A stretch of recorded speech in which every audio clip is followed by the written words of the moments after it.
Welcome to মহুয়া বিশ্বাস blog. আশা করি তোমরা সবাই ভালো আছো, আমিও ভালো আছি। আজ প্রায় 3 দিন ধরে জ্বর থেকে আজকে একটু ভালো লাগছে। তাই তোমার দাদাভাই চা বানিয়ে নিয়ে আসলো, চা খাবো এখন। দুধ চা বানিয়েছে, মুখে কিছু ভালো লাগছে না, পেটে কিছু খেতে পারছি না। মেন হচ্ছে খেতে পারছি না, জ্বরটা নেই, জ্বরটা কমেছে। ছেলেরও তাই, আমারও তাই। তোমার দাদাভাই তো তাও সুস্থ হয়ে তাও আমাদের করে খাওয়াচ্ছে। এই কদিন তো আমিই করে খাইয়েছি। আর যেই আমি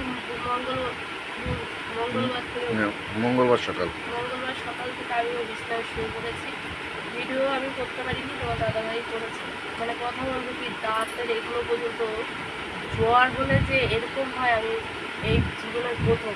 দাঁতে ব্যথা, কানে ব্যথা, তারপরে তোমার মাজা থেকে পুরো পা অবধি ব্যথা, মানে যন্ত্রণা, না শোয়া যাচ্ছে না বসা যাচ্ছে, তার মধ্যে জ্বর। মানে এরকম এই জ্বর যাতে কারোর না হয়, অসম্ভব যন্ত্রণা। এখনও হাঁটুগুলো ব্যথা আছে। সকালের এই চা নিয়ে বসেছি, চান করে আসলাম। কালকে চান করিনি, আজকেই চান করে আসলাম। যে না, চানটা করি তাহলে ভালো লাগবে। তার মধ্যে ঠান্ডাও লেগেছে, প্রচণ্ড কাশি, কথা বলতেও কষ্ট লাগে, দুটো দিকে ব্যথা। মানে এই জ্বরটা হলে এত রকম দেখা দিচ্ছে। আমি চাই না কারোর এরকম হোক, আমার ছেলেরও তাই, আমারও তাই। এখন এই চাটা খাই, তারপর তোমার দাদাভাই কী করে দেখা যায়, সব সেগুলো শেয়ার করা হবে। বাজারে গেছিলাম, বাজার থেকে যা যা নিয়ে এসেছি সেগুলো তোমাদের সাথে শেয়ার করবো। আর এই যে টিফিনটা নিয়ে এসেছি এই যে বনপা রুটি, আর আমার জন্য কোয়াটার। এই যে তোমার দিদিভাইয়ের জন্য বনপা রুটি নিয়ে এসেছি। তোমার দিদিভাই মানে জ্বরের মুখে ওনার খেতে ইচ্ছা করলো, আর সাথে কলা নিয়ে এসেছি। ঠিক আছে, 1 ডজন কলা নিয়ে এসেছি, বর্তমান কলা। কারণ কাঁঠালি কলাটা ভালো, খেতে পারলে কাঁঠালি কলায় উপকার বেশি।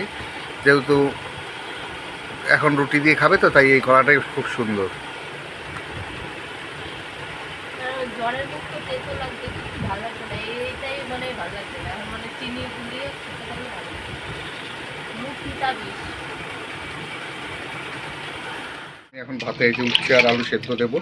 আর বাজার থেকে আমি নিয়ে এসেছি এই যে কাঁচকলা, উচ্ছে, আমরা, লঙ্কা। আর এই যে সাথে নিয়ে এসেছি এই যে মাছ, এই মাছ ভাজা হবে আর উচ্ছে আলু সিদ্ধ হবে আজকে। এই হচ্ছে আজকের মেনু এবং রান্না। ভিডিওটা দেখতে পাবো। এই যে দেখো, মাছটা আমি ভাজছি এখন। এই মাছ ভাজা দিয়ে ভাত খাওয়া হবে। আর উচ্ছে আলু সিদ্ধ দিয়ে দিয়েছি আমি। ঠিক আছে, এই মাছটা আমি লাল লাল করে ভাজছি। ভিডিওটা দেখতে থাকো। এই যে দেখো, আমি ভাতটা বাড়বো এখন সবার জন্যই। ঠিক আছে, এখন যেহেতু দুপুর হয়ে গেছে, দুপুরবেলার ভাত, দুপুরবেলা আমাদের খাওয়া দাওয়া। এখন এই ভাত দিচ্ছি সবাইকে, তোমার দিদিকে, আমি, ছেলে সবাইকে ভাত দেবো। আর সাথে উচ্ছে আলু ভাজা, আর সাথে উচ্ছে আলু সিদ্ধ দিয়েছি। আর এই যে মাছটা ভাজা, মাছের তেল দিয়ে খাবো আমি। ঠিক আছে, আর এই যে আমি আমার জন্য শুকনো লঙ্কা ভেজেছি, কারণ আমি একটু ঝাল ঝাল বেশি খেতে খাই তো। ভিডিওটা দেখতে থাকো, ফলো করো। এই যে দেখো, ভাত বাড়ছি আমি। আর তোমাদের দেখাচ্ছি, এই যে আমি মাছ ভেজে নিয়ে আসলাম। ঠিক আছে, এই যে আবার মাছ ভেজে নিয়ে আসলাম এখন। এই যে দেখো, এখনও গরম। ঠিক আছে, এই মাছ ভাজা আর মাছের তেল, আর এই যে সাথে লঙ্কা, এই দিয়ে এখন খাওয়া দাওয়া করে নিই। ভিডিওটা দেখো আর বেশি বেশি করে শেয়ার করো। ঠিক আছে।